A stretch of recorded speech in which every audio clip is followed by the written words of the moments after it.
क्या आपने कभी किसी ऐसे इंसान के बारे में सुना है जो सांपों की दुनिया मतलब नागलोक में गया हो, जिसने मुक्ति, अंतिम ज्ञान और शून्यता जैसे रहस्यों का पता लगाया? ये कहानी है आचार्य नागार्जुना की, एक ऐसा योगी जो जिंदगी भर सत्य के पीछे भागता रहा और जिसका ज्ञान आज भी दुनिया भर के स्कॉलर्स, मॉन्क्स और सीकर्स को प्रेरणा देता है। नागार्जुना का जन्म 2nd सेंचुरी के आसपास दक्षिण भारत के एक ब्राह्मण परिवार में हुआ था। बचपन से ही वो तेज और शांत किस्म के इंसान थे।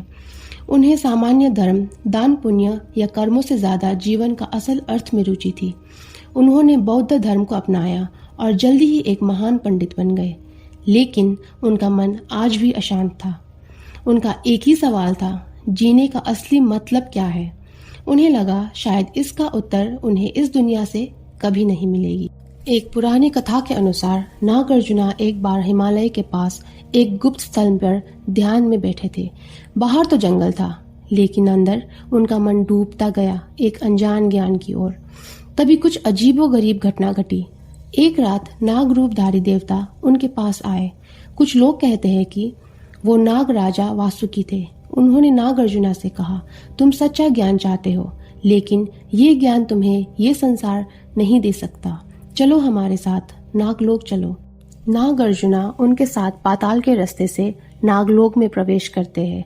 ये जगह न अंधकार थी न प्रकाश, बल्कि एक अद्भुत अलौकिक लोक था, जहाँ जल जैसे शब्द, आकाश जैसे ग्रंथ और मन से मन में बातचीत होती थी। वहां उन्हें दिया गया एक गुप्त ग्रंथ, प्राजना परमिता सूत्र, जो खुद भगवान बुद्ध ने नागों के रखवाले को दिया था और जिसे समय आने पर किसी काबिल व्यक्ति को देना था। नागार्जुना उस ग्रंथ को पढ़े बिना ही समझ गए और उनको ऐसी सीख मिली जो बाकी दुनिया को अंधेरे से रोशनी में ले जा सकती थी। इस ग्रंथ में था शून्यता का सिद्धांत, एक ऐसा कॉन्सेप्ट जो आज भी लोग पूरी तरह नहीं समझ पाए। नागार्जुना ने समझाया, हर वस्तु, हर सोच, हर घटना टेम्पररी है। जब तुम किसी वस्तु को पकड़ना छोड़ दोगे, तब तुम सच में उसे समझोगे। शून्यता का अर्थ है खालीपन, लेकिन ये खालीपन निरर्थक नहीं, बल्कि अनंत संभावनाएं लेकर आती है। ये सोच एक रेवोल्यूशनरी थी, जिसमें ना स्वार्थ था ना अहंकार, सिर्फ ज्ञान और मुक्ति की चाह।